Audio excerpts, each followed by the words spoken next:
to Take Two with Jerry and Debbie. I am Jerry Usher along with Debbie Georgianni on this show with your help, with your takes, your calls, your insights, your comments, your questions. We take a look, try and take a unique, fresh, maybe a different look at certain things that are going on in each of our lives. And today we have chosen a topic, Debbie, that is maybe not touched upon everyone's life, but at some point it very well might.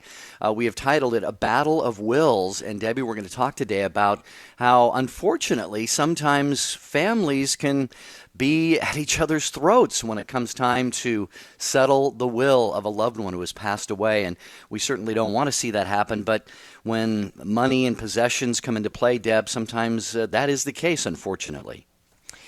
Being at people's throats, that's definitely putting it mildly in some families, Jerry. We've heard tragic stories when the wills have been read and money is divided, possibly unequally. Somebody was left out of the will. There's shock when your loved one is passing, grieving. All sorts of feelings and emotions are heightened. And then here comes the money introduced. And we all know how that can play with everyone's minds and hearts. And it really can destroy a family. It really can destroy sometimes a family forever. And that's an unfortunate thing because we don't want to see that as Catholic Christians. We want to build families, not destroy families. And so that's why this is an important topic for us to discuss today. If this unfortunately has happened to you and there was a situation like this, maybe there was some healing and restoration that came out of it. Maybe it was a blessing in the midst of all the chaos. We don't know. We need to talk about it. And that's what advances us and grows us and continues us moving forward. So jump in and call in at 1-800-585-9396.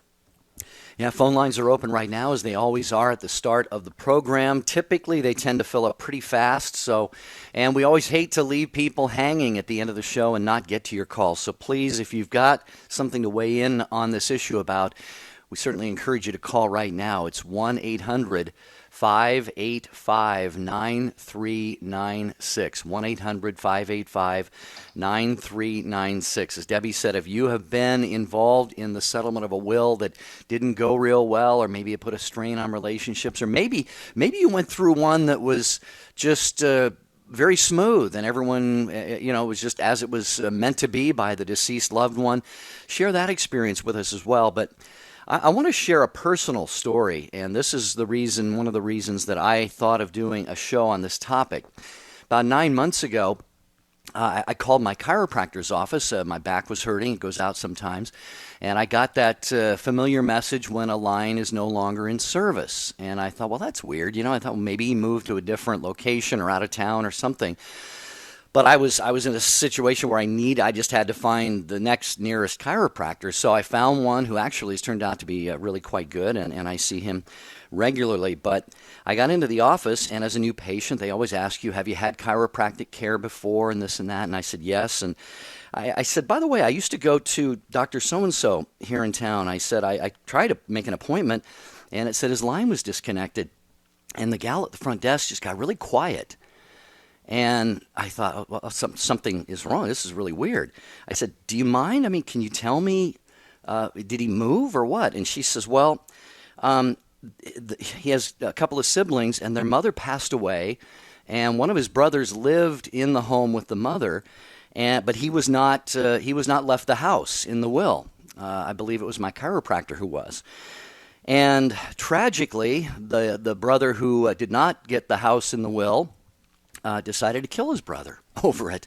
Oh, and goodness. He also, and he went looking, Debbie, for their sister, found her actually driving on a city street, and shot her, and she ended up crashing her car off to the side of the road. She didn't die.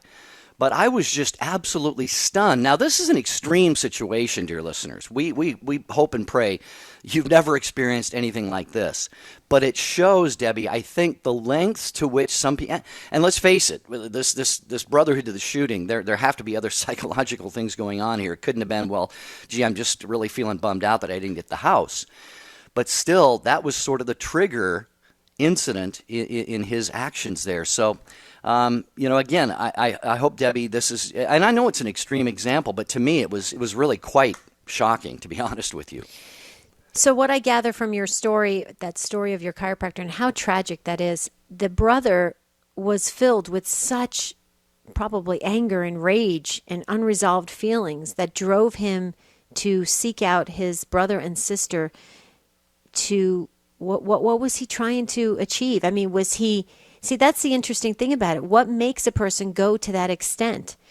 Was it complete jealousy, or were they in such a mental state of mind that they just weren't thinking and they thought this is just an injustice beyond belief and I'm going to make it right on my own? I mean, it's really very unfortunate, sadly unfortunate, that he would feel that desperate to do what he did. I'm assuming, so where is that brother now? I'm assuming he's in jail now. Yeah, I haven't followed the story, but like I said, that's extreme.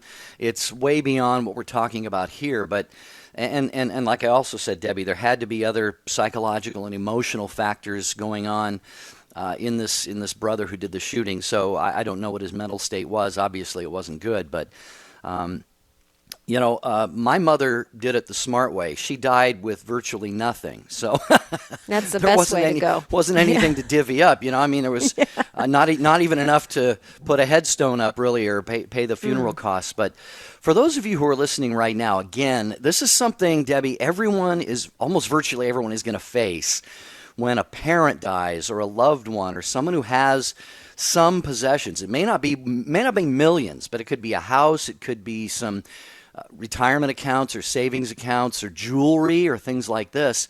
Have you had an experience where it got time, as Debbie put it so well, the sorrow, the tears, the grieving, and then it comes time to disperse that person's possessions? Sometimes it just doesn't go well, Deb, and that's what we want to hear from our listeners about today. We sure do. So jump in. Phone lines are starting to light up. That's a good sign. 1-800-585-9396. We want to have this discussion in just a real, authentic way so that we learn something from it. We walk away understanding it a little better. Where are you going to have these conversations? That's what I'm always asking Jerry. I love this show because we can have those real, open conversations. They're very hard to have throughout the day. Think about it. You can't just sometimes you can't just go into your work and say, hey, can we have a deep conversation about wills? I mean, nobody wants to hear that stuff. Everybody's busy with their work. So this is why Take Two is so important. So we want to hear from you. I know we're getting ready for the first break, and when we come back, we're going to go right to the phones. So please don't hesitate.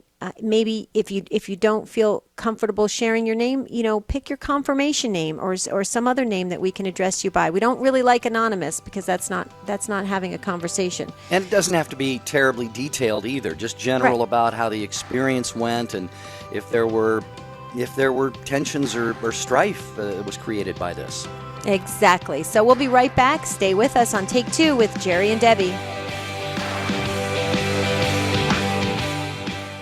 60 Seconds with Father Mitch Pacwa. As far as the Catholic Church is concerned, we recognize the Orthodox as having the fullness of all sacraments, the apostolic succession, and the priesthood. Of course, we're in schism with them, but we recognize the fullness of their sacraments and the validity of their sacraments. And certainly, as far as the Catholic Church is concerned, there's no problem in recognizing marriage between an Orthodox and a Catholic. The difficulty may come more from the side of the Orthodox. Good number of the Orthodox do not recognize the validity of our sacraments. And sometimes the Orthodox require the marriage only in the Orthodox Church, not a joint ceremony. And even if they have it just in their church, the Catholic Church has no problem with that. The difficulty may come is that for some of the Orthodox, they require Catholics to be rebaptized in order to have the ceremony in an Orthodox church. The people you know and trust are on EWTN.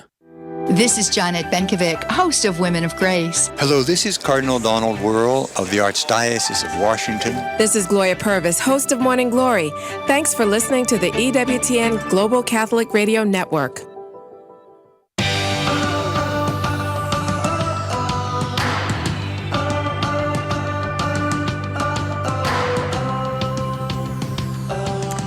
Thanks so much for joining us on Take Two with Jerry and Debbie. We just love you guys. You're awesome. You drive the show. Your takes is what makes this show. So call in 1-800-585-9396. We're talking about a battle of wills, actually the reading of the will and what it makes people feel, how it makes people feel, what it makes people do. Maybe it's a wonderful, great, beautiful, peaceful experience, and maybe it's not. But we have to hear from you in order to see what that's like in the real world. So Yvonne, you're listening to EWTN Radio in Duluth, Minnesota. Welcome. You're the first up on Take Two. Hi, Yvonne. Hello. I will tell you our story didn't end well. One of my siblings was left out of the will, and that sibling has not spoken to any of us since, and that will be 3 years coming up. And so I just, I don't see that we'll ever be able to get back together because of probably her anger, and we don't feel that anger towards our parents. So it was, and I also cannot imagine how my sibling feels about being left out of the will. So it definitely changed our family for, I guess, well, up till today for sure. I can't speak for the future, but it did. It definitely took one of our siblings out of the family. Can I ask just a couple questions if you feel comfortable answering, just to kind of get a better picture of Sure. it? It sounds like you had a big family, first of all. Yes, there were several children, and this sibling is 1,200 miles away from me. Right, she doesn't live close to me. Right. So did she not have an ongoing relationship with your parents? She did, from a distance, because of the distance. She spoke on the phone and had a relationship, but it was, it had its problems, and that is what caused her to be left out of the will. But she didn't know that. She didn't know anything until the last parent passed. Wow. Yeah. Yeah, go ahead. Deb. No, I was just going to say that's real, especially if she didn't know. If she knew that she had an estranged relationship with her parents and then just expected, well, I'm not going to really be left in the will because I don't really have an ongoing relationship. That's one thing, but you're saying that she was basically shocked at the end. Shocked Completely. Like I said, she, has nothing to do with us. And I'm just kind of, I did send her a birthday card the first year, and I didn't hear anything. And several others have sent her, cards, nieces and stuff, and she doesn't respond at all. And I feel that, unless there's a real open, honest communication on how she feels, I don't think we could ever get over that because, we're not going to sit and badmouth my parents. Her other siblings aren't. And I don't know. I guess I don't see any solution. Well, Yvonne, Debbie asked the question about your siblings' relationship with your parents. And again, this is personal stuff, so there's no obligation to answer any of these, but they just kind of helped to round things out. How was the relationship between her and all of the other siblings prior to this? It was fine, like I said, because it's long distance. It was, it was fine. Nothing worse than a little bit of sibling rivalry maybe or something. But, we're all older, so, we would go and visit. And I would have to say that it was good. Yeah. She has been a difficult sibling to deal with, So, I mean, Yeah. You know what I mean? Right. Yvonne, why is she blaming the other siblings, though? I mean, it's your parents' decision. Here's the thing that always gets me about money. When people make their money and retire and they have their estate, that's their estate. If they want to go up to the rooftops and throw $100 bills off the rooftops, they have the ability to do that. It's their estate. Unless somebody was forcing them to direct their will a certain way. Correct. But people have the right to do what they want. So I'm curious as to why she's blaming you guys. Oh, because she immediately said that we should divide up our inheritance and share it with her. Okay, so she's okay. I get it now. So That's she's it. she's asking you to do the right thing, even though your parents didn't do the right thing for her. And I felt that I would not want to go against I really didn't want to go against my mother's wishes. If I was going to have anybody angry with me, I didn't want it to be my mother. Sure. Right. Sure, I would and agree again, with that. It gets down to what Debbie's talking about. It's an honoring of the wishes of the person who is leaving their possessions, and that's entirely up to them. It's really you never know. It's sometimes a mystery. They take it to the grave. Sometimes their reasoning behind that, and so. Yvonne, you have illuminated us today. You've helped to educate us on this very important topic, and we're very, very grateful for that. Please be assured that we're going to pray for healing and restoration between all of your siblings, Yvonne, because I know that it has to be very important to your heart. Yep, absolutely. Yvonne, we have your back in prayer, so please know that there is with God all things are possible. So with prayer, we just really have to hunker down in prayer. Okay, I totally believe that. Yes. Okay, so we will do that. All right. Bless your heart, Yvonne. Thank you very much. Bye bye now. Thanks, Yvonne. Talking about wills today on Take Two with Jerry and Debbie. This ties into our faith in so many ways. Are we resigned? Can we surrender ourselves to what happens when we think we might be in someone's will and it ends up that we're not, or not to the degree that we thought, or maybe we're on the receiving end of the lion's share? How do we accept that with graciousness and gratitude? 1-800-585-9396. Can I just say something personally, Jerry? I just wanted to share this for my own personal story. Me personally, if I wasn't in a relationship with somebody, an extended family member or family member, if I didn't have an ongoing relationship, this is just me personally. If the will was read, I would never even expect to be in the will. I just wouldn't. It's just not I look at things, maybe it's because of my insurance background. I have 20 years of insurance background. I've seen many of these stories come through our office.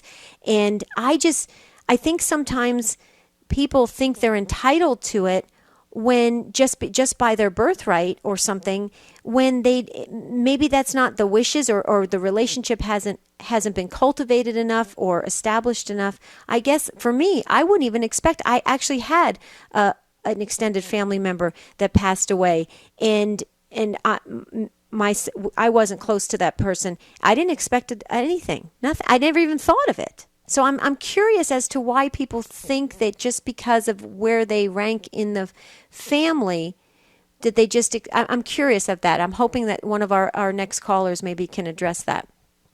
Okay, we're going to go to Daryl in North Dakota, listening on EWTN Radio on Real Presence Radio. Hi, Daryl. Welcome to Take Two with Jerry and Debbie. Hi, Jerry and Debbie. Thank you for having me on. I want to make a suggestion. I believe that who's ever making a will should will it all to charity.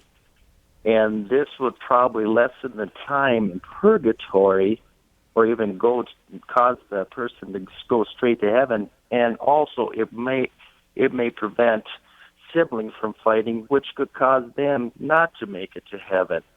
And I come from a family that it has. My grandma died, and two brothers that didn't get along. My dad and brother didn't get along the way it was, but it caused a big fight, and they never talked ever since. And to me, it causes that money causes more. It takes us away from getting to heaven than takes us there. So I believe people should start thinking about willing it all to charity. Why do we think we got it right? I mean, my mom also asked when my parents got a bunch of land, what we'd like, the farm or whatever, and I readily said, donate it, all or will it all to charity. I don't think she took me seriously, but I said I don't want what happened to Dad and my uncle to happen to us. And they had a stressful situation over this, yes, Daryl? It made their relationship worse than what it was, and I can't believe that my grandma could look down the way they handled it, and the feuding that caused just from then everything. It was not good. It didn't lead either one of them. They stuck with business, and to me, My uncle has died since then. My dad's still bitter about a lot of things, and it didn't bring him any closer to God. It took him away, took him away. So anytime we have any little tension and we got jealousy or whatever, that doesn't bring us close to God. It takes us away. That money can destroy more people from getting to heaven than bring them closer. So why not give it to the right people and have everybody get there? Mm-hmm. I would agree with you. I think that is an excellent suggestion. But earlier I shared with you that I was in insurance and I saw a lot of these situations, family situations, come across our office. I wanted to share with you a couple things about that, and just to throw this out there for discussion's sake.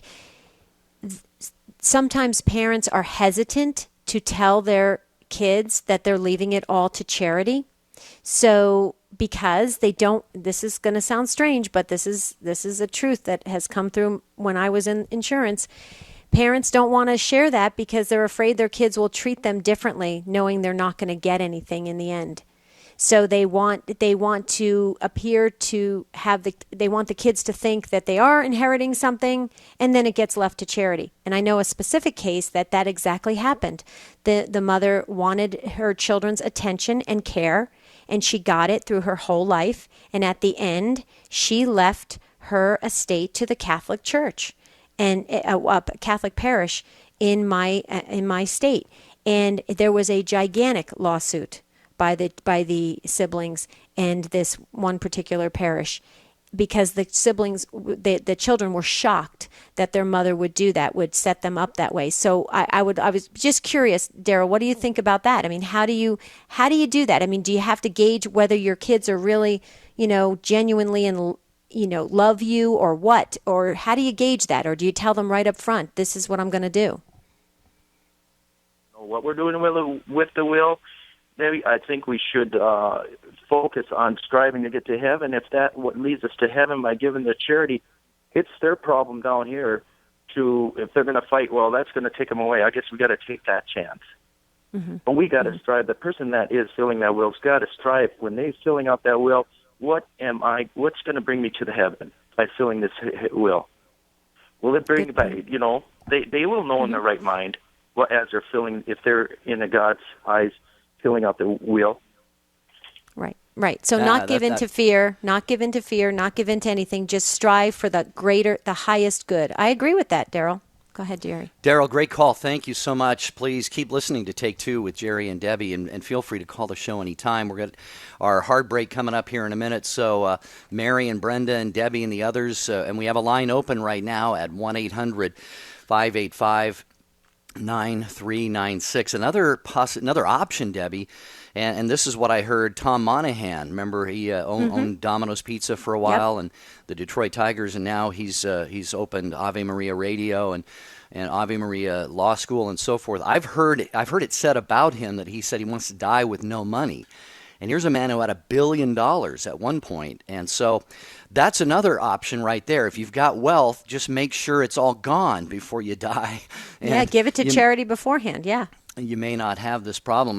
I'm also aware of situations where family members, if it's revealed, Debbie, what the will is too soon, or even while the person's still alive, then manipulation can come in. People can come in and say, oh, I love you so much. Aren't I your favorite? Right. And all of a sudden, then you've got real problems brewing. So anyway, Deb, 1 minute to break, and then we're going to get to some more of our great calls. There are many layers to this conversation, dear listeners, and everybody has you have your own personal take on this, and we want to hear from you. 1-800-585-9396. Can we get to another call, or do we need to go to the break? What do you think? We're getting too close. The break is in 40 seconds, so maybe we should do that first. The break? Okay. And we'll hear the music here in a second, but you know what? That gives us an opportunity to mention that coming up later on EWTN Radio, this is at 4 p.m. Eastern Time, Al Cresta in the afternoon, your questions for Al. He calls it Direct to My Desk, and you raise the questions that matter the most to you. That's at 4 p.m. Eastern. Cresta in the afternoon on EWTN Radio. Okay, our conversation with you, with your takes that drive the show, will continue. A battle of wills when we come back.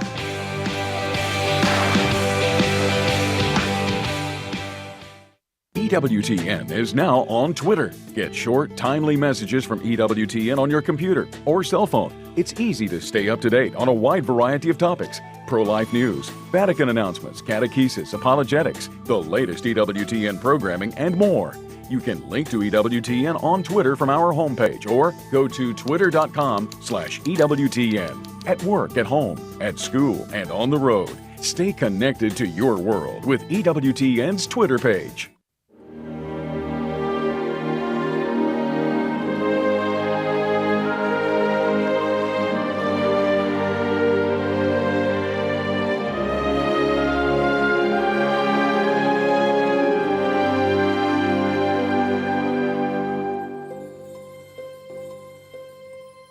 I'm Raymond Arroyo with Mother Angelica, A Remarkable Life. Mother Angelica went to McKinley High, and in 1940, she failed her junior year. To compensate, she went to summer school, taking a collection of courses that at the time were designed to merely get her a diploma. They included blueprint reading, salesmanship, and economics, all courses that would serve her very well in later life.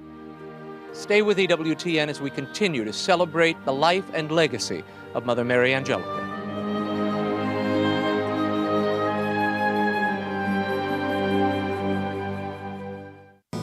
Most men will do almost anything to avoid deep theological discussions. Well, you don't need a doctorate in theology to listen to and enjoy the Catholic Cafe. Join me, Deacon Jeff Drzymski, along with my trusty sidekick Tom Dorian, as we try and make manly sense out of living the Catholic faith.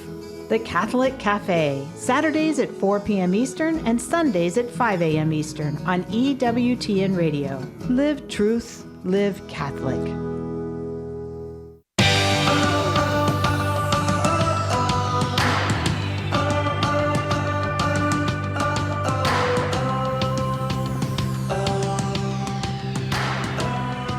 Take two with Jerry and Debbie. We're going to go right back to your phone calls.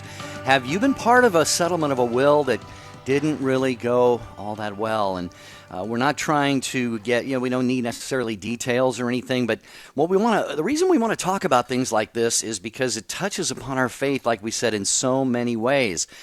Are we charitable? Can we surrender and resign to whatever God's will is for the will of maybe a dying loved one? And if it has caused stress or strain in your family or among your friends or anybody, maybe you've experienced a restoration of that over time. Do share that, because you could really change and help somebody who's going through that or maybe is facing that. 1-800-585-9396. Mary is next, listening to EWTN Radio on Sirius XM 130 in Alvin, Texas. Hi, Mary. Welcome to the program. Hi. How are you? I have what I always think of as a kind of a sweet story about wills. My Uncle Henry was a wealthy man. He was a contractor and back in the 50s, and he had 3 sons whom he raised to be very good Catholics, he thought. And he himself was very, very devout and almost single-handedly financed the founding of a little country Catholic church. Well, in later years, his oldest son was led to a mega church, a Protestant mega church, and that upset Uncle Henry greatly. And he was talking about his will to the 2 other sons, and he said one of the sons, the youngest son, is a Catholic deacon. He's alive today, and the middle son was just a good old hard-working country boy from San Antonio, and they all kind of lived near their father, and so one day Uncle Henry said, "Boys, I'm gonna leave my oldest son, out of the will." And the middle son said, "Now, Daddy, you don't want to go doing that, because when you're gone, Jack and I'll just share it with him anyhow." And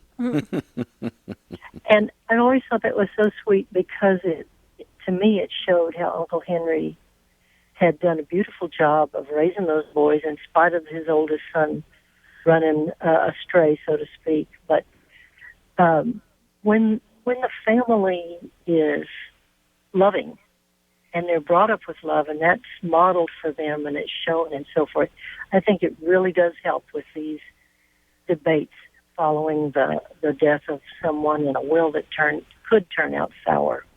And this one didn't, because he did not cut the boy out. Well, and that's interesting, Mary, that you alluded to the fact that he raised them so well that it kind of almost, well, it did derail his plans late in life to leave one of the sons out because the other one said, well, we'll just give it to him anyway. And I just think that is a beautiful, beautiful testimony. And Debbie, it's really exactly what we're talking about here. It's like when someone leaves the will and you maybe think you're going to be part of it or you are part of it, how do you respond to what you receive, what others receive? Is there that peaceful interior freedom to accept whatever comes to play in a will that is left? Somehow I'm recalling the prodigal son story. That plays a factor as well. But Mary, your wonderful story really does give us food for thought and make us look at it in a different way. Same with Daryl in his call. It's going for that highest, greatest good and looking at what's best for everybody and ultimately what's going to keep us in that loving way, journeying towards heaven. I would agree with you. I really totally would agree with you on a very deep level, because when a family is filled with not that kind of beautiful unconditional love, and it's filled with maybe envy and jealousy and has unresolved feelings and relationships are broken apart, it's very hard when money is introduced. As soon as you introduce money, it's like, oh my goodness, the shock waves go through. So the foundation has to be laid first, Mary, and I think you definitely confirmed that with your take and your call. Thank you so very, very much for that. Yeah, Mary, thank you for joining us in Alvin, Texas. Love to hear from folks in the Lone Star State. And we're going to stay right there because Debbie is listening to EWTN Radio on Guadalupe Radio in San Antonio. Hi, Debbie. Welcome to Take Two with Jerry and Debbie. Hi. Hello there. Thank you for taking my call. You're welcome. Okay. I have a two-part story. There's 6 kids. My mom married my dad. He died when I was 9 months old. She remarried and had 3 more children. When my stepfather died, he was the only father that I knew. I'm sorry. He married her when I was not even 2 years old. When he died, he left everything to his 3 children, leaving mother out. There was a fight that ensued. 2 years later, she finally got her half of the estate, which is all she really wanted. She never spoke, or she didn't speak to those 3 children again. 2 of them she was trying to rebuild the relationship with, and my brother stepped in, and he concocted something that made her quit talking to them. And so at that point, it was just the 3 of us and mother. And my brother was the executor, and he very much manipulated my mother. When she finally died a year ago, before she died, he had her give me a portion, give my sister a portion, but the majority of it he kept. And he has kept it, even something that was supposed to be mine. So right now, there are 2 sisters that speak to each other, another 2 of us that kind of speak to each other, but, I mean, we're friends, but we're not close. Never were, really. But at any rate, the other 2 and my brother I have nothing to do with. I got the smallest portion out of a $6 million estate. But that's okay, because I had told Mother, I don't want your money. I want your love. And I meant it, and I still mean it. The thing that bothers me is that my brother told my mother he would do right by her, and he hasn't. And he told us that he would never do what my other 3 sisters did, and he has. And I just feel like, who is he to decide I don't deserve it? You know? And it's not the money. I could care less about the money. It's the fact that he thinks I don't deserve it. I'm not worthy of it. And I just, I don't want to have anything to do with him. He has lost all of his siblings. He has lost all of his friends.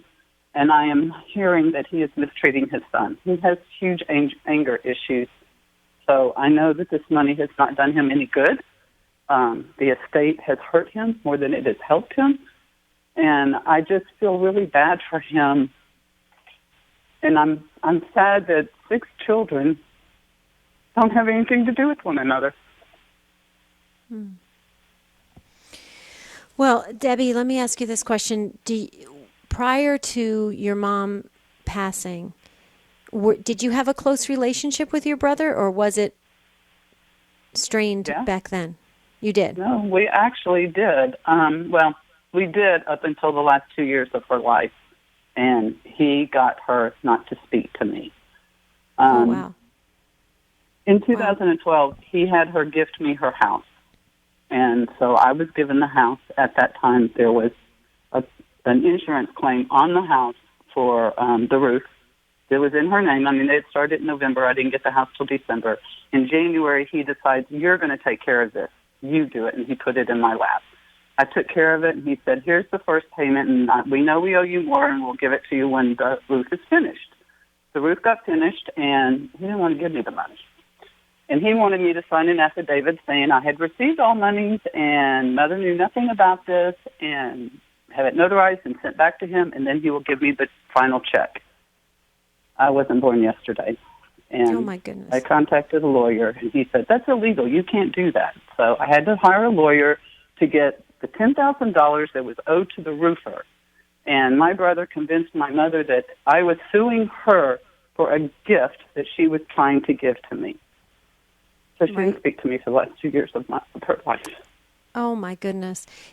Was your brother taking care of your mom, or was she living independently? Actually, he did move her in there in 2013. Right. And was she suffering? My sister and I were trying to get her to go into a retirement home, somewhere where she would have friends and people and life. And he yanked her up and said, no, you're living with me. He's very manipulative.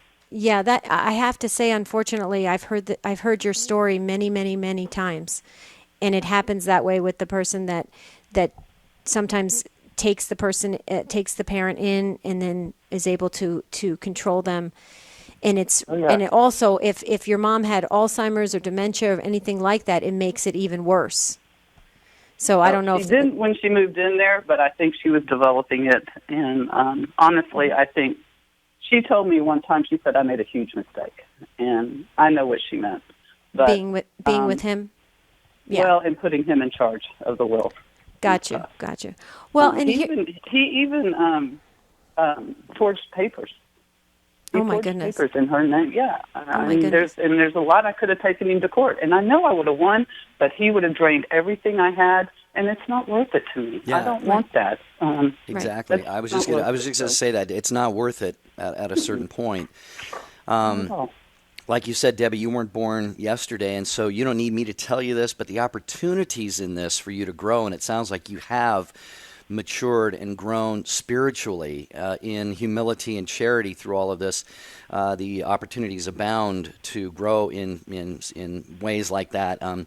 Even though it is very, very painful, and Debbie, she mentioned, her brother was manipulative, and it's something we talked about a little bit earlier on the program. It's unfortunate, but the Bible talks about money and love of money, and I tell you one thing, Debbie and Debbie, we've got two Debbies on the show, so it's take two with Jerry and Debbie.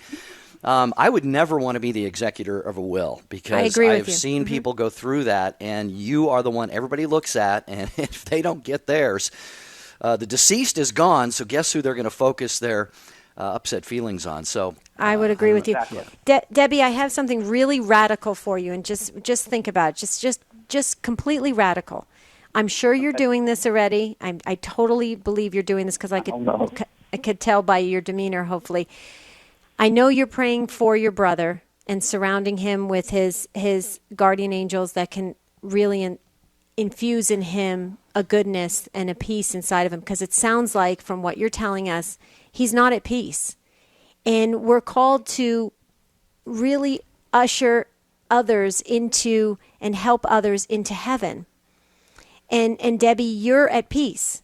Even though you're hurt and what happened was unfair, it sounds like you're at peace. Your brother's not. So if you can't have a relationship with him that's going to be like, let's go to lunch, let's go to dinner, let's talk, Prayer is much more important than that. And it sounds like you forgave him in a godly sense. You forgave him. You let it go. And that is so important because it'll free him and let him rise to his highest version. Because this is going to sound really strange. I don't feel sad for you because you sound great. I feel sad for your brother. It sounds like he's really tormented. And so radically, I think we need to surround him with prayers so that he can come to a place of understanding of what he had contributed to and what he had caused here on earth. He'd rather serve out his purgatory here on earth than afterwards. So we need it through prayer. Maybe we could help him do that. Does that sound radical? No, it sounds perfect, actually. And I do pray for him, and I lift him up at the Eucharist, and maybe not often enough. Maybe I should do it more, but I do. Yeah, because I don't wish him any harm at all. Beautiful. That's the key. Debbie, you have really hit a bullseye, home run for our conversation here today and taught all of us something very important by your disposition, your demeanor, as Debbie on the show here said. So thank you, Debbie in San Antonio, so much for sharing that with us, and we appreciate that. We've just got tons and tons of people here. We'll try to get to as many of you as we can. Brenda is driving to New York, listening to EWTN Radio behind the wheel. Is it, Brenda? How you doing? Welcome to Take Two with Jerry and Debbie. Okay, all right, well, hi. Yes. All right, well, if you're driving, you know what that means. Debbie, you want to... You're hands-free and have your seatbelt on, right? Yes, I'm fine. I'm actually not driving much now. I'm stuck in traffic, so I'm just inching along. Oh, okay. I hate that. Go so ahead. We're inching along with you. We're right with you. Okay, so I just wanted to say I really appreciate how you responded to the last caller, and I was so impressed with her and so happy for her. Mm-hmm. And it's interesting because I wanted to say that my brother and I lost both our parents. I think we're coming up on 3 years now. And we lost our mother first, and then within the year, our dad. And they were both, she was 90 and he was 91. And when she died, we knew he wouldn't be long for this world because of his reaction. But I wanted to share how they handled their money. And they both were very frugal. And they left quite a bit. She was a teacher, and she had a large retirement, and she just pretty much socked it all away. Now, they didn't leave a will. They left the house to us, and my mother actually had some more property, and she left that to us. But he put my name on his bank account, and she put hers on my brother's. And when she was the first to go, I had said to my brother, you can have anything you want, everything. It all belongs to you, because he's not married. My husband and I have 5 children, and he's a better person than I am as far as I'm concerned. My brother is wonderful, but when my mother died, I knew how wonderful he was and how well we had been taught to love each other, because he didn't have to give me anything, but as soon as she died, he gave me a check for half of what was in her bank account. And subsequent to when my father died, he said, well, you and Paul should take the tax credit for the house. And he just, well, I don't know what to say. The parents who are having to deal with this, I think the best thing is to raise your children that they love each other.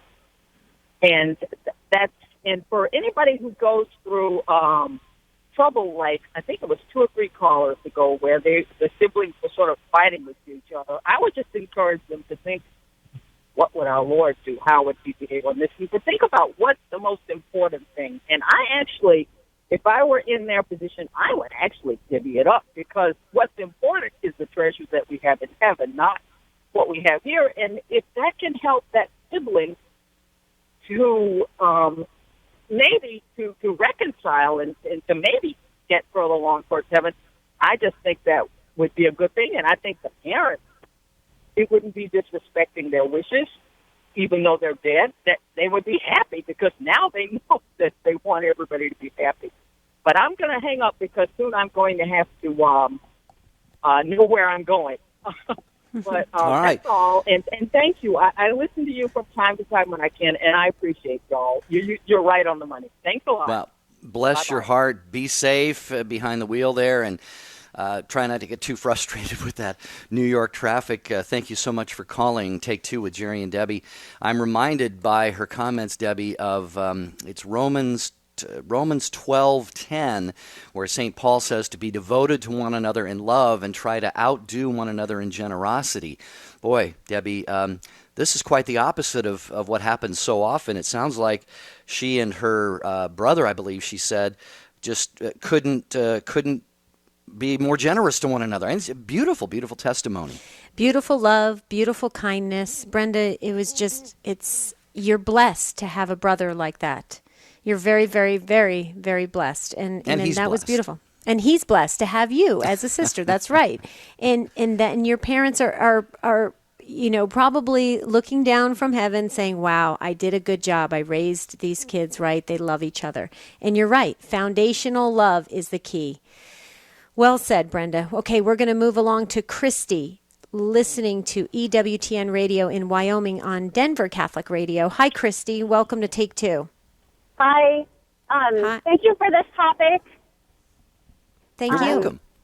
I just wanted to say, I think that if parents have always tithed and given charitably, when the time comes for them to have a will and to give charitably to the church, or if you have 4 children, you split your estate up 5 ways and give 1/5 to the church, or you give it all to the church or all to charity. If you've raised your children in a household where you tithe and you always give, that should never come as a surprise to your children that you would give in the end, because that's the way you lived your life.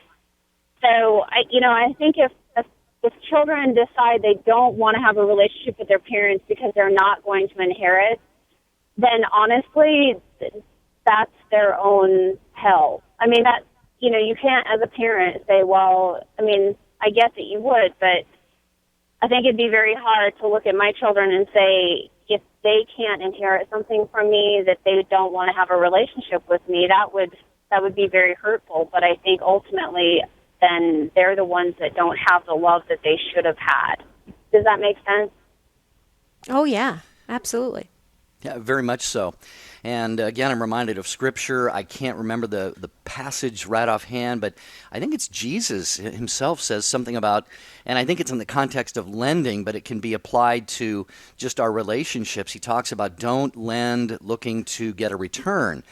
And if we base our relationships, especially with family, my goodness, on whether or not we're going to be left in the will and get a big chunk when mom or dad or both of them die, Debbie, that is an unfortunate basis for building a relationship. But I love Christy's point about giving to charity as well, because that I can't remember, it was Daryl who said maybe leave it all to charity, and you do the right thing. Yeah, do the right thing, but not necessarily that one has to leave it all to charity. But I think it would be a great lesson for kids who are left in the will to see an equal portion given to charity too. Right. I would agree with that. Yeah. And Christy, don't you think it all goes back to what all of the previous callers said, especially about love and the foundation being set in the family? So like you were sharing how if children see that, there has to be a transparency in families from the get-go. And the family needs to be built that way. Otherwise, it's like a house of cards. It'll just tumble when the will is read. So it really has to start from the very, very beginning, Christy, and it sounds like you would agree with that. I have 2 older brothers, and I think that my mom has me as the executor of her estate. I'm not 100% certain of that, but she doesn't have very much to leave. I do know that. But I told her, I said, Mom, you spend what you need to spend in order to have a decent life while you're here, because anything that's left, my brothers will fight over, and I don't want to have to deal with it. I would rather see my mom live comfortably than to have to deal with their, whether it's $10,000 or $2,000, they'll fight over it. And I don't think there needs to be that. So, I guess that's my take, is that I look at your parents should live the best they can while they're here comfortably. And, that squabbling is going to be there with my siblings. I'm not going to participate in it. So, that's... Right. Anyway, thank you for the topic, and thank you for the ministry you guys have. Oh, thank you, and thank you for calling in. We sure do appreciate it, Christy. Okay, real quickly, I think we got 1 minute. Albert, driving through Indiana, listening to EWTN Radio. Albert, you've got the last minute. Go for it. Okay. My Uncle Reuben, he was the second oldest out of 12, came over here, got a good job, made all kinds of money. He eventually became rich, but he helped my grandmother, his mother, out, a lot, sending money to Mexico. Ever since he came out here, that's what he started doing. Time went by. My grandmother, you mentioned about, being in insurance and not wanting to mention about, leaving an inheritance because then, out of fear. Well, my grandmother mentioned to him that she was going to, because he was such a great son, that she was going to leave him the house. Well, this guy... About 30 seconds, Albert. He had papers drawn up. He said, here, sign on the dotted line, leave me the house now while you're living. And she said no. He took her to court, legalities, proceedings. She ended up winning, but not even a year later, she died. And he didn't get the house that he was going to get anyways if he would have just waited. Oh, my goodness. Yeah, I was going to share, if time permitted, on this broadcast today. I know a similar story about some people who... Well, anyway, there just isn't time for that right now. But, Albert, thanks for wrapping up the broadcast here today. And Ron and Caesar and the others, again, we got to leave some people hanging on the line. Debbie, I hate to do that. But Monday, we're going to talk about how well do you suffer. I'm a horrible sufferer. I'll admit that right now. Ponder that over the weekend. When God allows suffering in your life, how well do you handle that? Debbie, that's our topic on Monday. That's going to be exciting. Well, I'm going to go with Daryl's call today, going for the highest, greatest good. That's my takeaway. But also, I just want to remind our listeners, please go to onefaithexperience.com. This is your chance today to get your tickets. Learn all about it. onefaithexperience.com. You don't want to miss it, Jerry. 1 week away, it's in St. Louis on April 23rd. So until Monday, have a beautiful and blessed weekend. God bless.